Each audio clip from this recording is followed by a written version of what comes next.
Hello friends, स्वागत है आप सभी का आपके और हमारे इस प्यारे से यूट्यूब चैनल उम्मीदों का प्रभात में, जहां आपको मिलती हैं दैनिक हिसाब किताब से संबंधित जरूरी वीडियो जो आपके लाइफ में बहुत काम आती हैं। जी हां फ्रेंड्स, आज भी हम हाजिर हैं आपके बीच एक बहुत ही इंटरेस्टिंग टॉपिक लेकर, और आज का हमारा टॉपिक है मौखिक गुणा कैसे करें, मौखिक जोड़ कैसे करें और मौखिक घटाना कैसे करें। इस पर ऑलरेडी आपके कमेंट आ चुके थे, मैंने ऑलरेडी इस पे वीडियो बनाया हुआ है। अगर आपने वो वीडियो न देखा हो तो उस वीडियो को आप जरूर देखें, आपको कैलकुलेशन करने में बहुत हेल्प मिलेगी।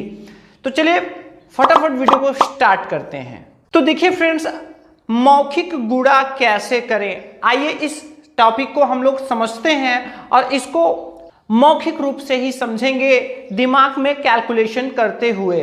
तो इसके लिए हमें कोई भी दो संख्याएं लेनी पड़ेंगी। तो चलिए हम मान लेते हैं कि हमें 22 में 25 से गुणा करना है। क्या करना है? 22 में 25 से गुणा करना है। तो अब यहां पर एक सिंपल सा ट्रिक फ्रेंड्स हम लोगों को यूज करना है और हमारा ये गुणा बहुत आसान होने वाला है। तो क्या ट्रिक है वो देखिए, हमारे पास दो संख्याएं हैं, एक है 22 और दूसरा है 25। तो 22 को हम ब्रेक करेंगे। ब्रेक करने का मतलब इसको, ये जो 22 है इसको हम दो भागों में तोड़ देंगे। ठीक है, तो देखिए 22 को हम लिख रहे हैं 20 प्लस 2। क्या लिख रहे हैं? 22 को हम लिख रहे हैं 20 प्लस 2। ठीक है, और यहां पर है 25। ठीक है, तो 25 का हमें 22 में गुणा करना था। अच्छा, मतलब कि 25 का गुणा हमें, जब हमने इसको ब्रेक कर दिया तो 20 प्लस 2 में करना है। अब हम अपने दिमाग में करेंगे क्या, जब ये 20 और 2 है तो हम एक बार 25 का गुणा 20 में कर देंगे, दूसरी बार 25 का गुणा 2 में करेंगे। जो भी रिजल्ट हमको मिलेगा हम उन दोनों को मिला देंगे। जैसे ही हम उन दोनों को मिलाएंगे हमें हमारा रिजल्ट मिल जाएगा। तो ये कितना हो जाएगा? 550। ठीक है, यही हमारा रिजल्ट होगा। ठीक है, समझ आया दोस्तों? ठीक है, दो संख्याएं जो भी हैं हम उसको एक को ब्रेक करते हैं और ब्रेक करने के बाद हम जो दूसरी वाली संख्या है उसका दोनों में ही गुणा करते हैं दिमाग में, और उन दोनों को जब हम मिला देते हैं तो हमें हमारा रिजल्ट मिल जाता है। अब एक दूसरा एग्जांपल लेते हैं, थोड़ा सा बड़ा। ठीक है, तो इस बार हम लोग ले लेते हैं 33 गुणे 50। क्या ले रहे हैं? 33 गुणे 50। ठीक है, तो अब हमने लिया है 33 गुणे 50। तो आप दिमाग लगा के बताइए कि हम किसको ब्रेक करें? 33 को। ठीक है, तो 33 को हम किस में ब्रेक करेंगे? 30 प्लस 3 में ब्रेक करेंगे। ठीक है, तो हमारे पास है 30 प्लस 3 और यहां पर है 50। तो अब इसका इसमें गुणा होगा और इसका इसमें गुणा होगा। ठीक है, तो चलिए 30 और 3 में हम बारी बारी से 50 का गुणा करते हैं। तो जब हम 30 में 50 का गुणा करेंगे तो 0 0 हम रहने देते हैं, 5 तिहाई 15। अब एक 0 इसका और एक 0 उसका, 2 0। तो जब 15 के बाद हम 2 0 लिखेंगे तो ये हो गए 1500। अब यहां पर 3 बचे हैं और इधर 50 है, तो 50 तिया 150, 150 मतलब।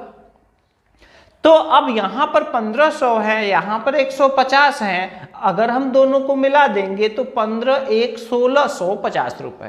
कितने आ गए? 1650 रुपए। ठीक है दोस्तों, ये हमारा रिजल्ट होगा।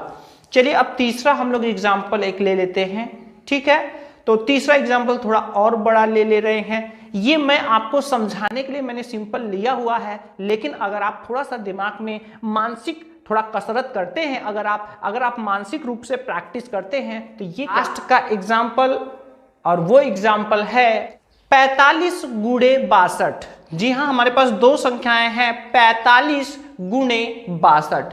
अब हमें 45 में 62 का गुणा करना है। ठीक है, तो अब जैसा कि हम लोगों ने ट्रिक सीखा कि दोनों में से एक को हमको ब्रेक करना पड़ेगा, तो अब यहां पर हम ब्रेक कर रहे हैं 62 को। किसको ब्रेक कर रहे हैं? 62 को। इसलिए सिर्फ और सिर्फ इसलिए क्योंकि आपको कंफ्यूजन ना हो कि हमेशा पहले वाले को ही ब्रेक करना है। आपको जिसमें सुविधा पड़े, या पहले वाले को या दूसरे वाले को, तो दोनों में से किसी को भी ब्रेक किया जा सकता है। ठीक है, तो अब यहां पर 45 गुणे 62 है, तो हम इस बार 62 को ब्रेक कर रहे हैं। तो 62 को हम किस में ब्रेक करें? तो आपके दिमाग में ठीक आ रहा है, 60 + 2। किसमें? 60 + 2 में हमने ब्रेक कर लिया। अब ये जो 45 है इसका एक बार 60 में गुणा होगा, और दूसरी बार इस 45 का गुणा किस में होगा? 2 में होगा। ठीक है, चलिए तो अब हम लोग करते हैं। तो 45 का 2 में गुणा करना तो आसान है, 45 दूना 90, दूसरे वाले में तो छोटा है, हो गया। लेकिन अब इसमें कैसे किया जाए?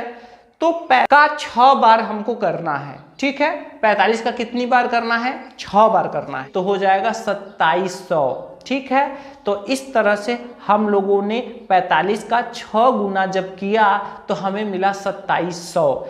तो 2700 और 90 हो जाएंगे टोटल 2790।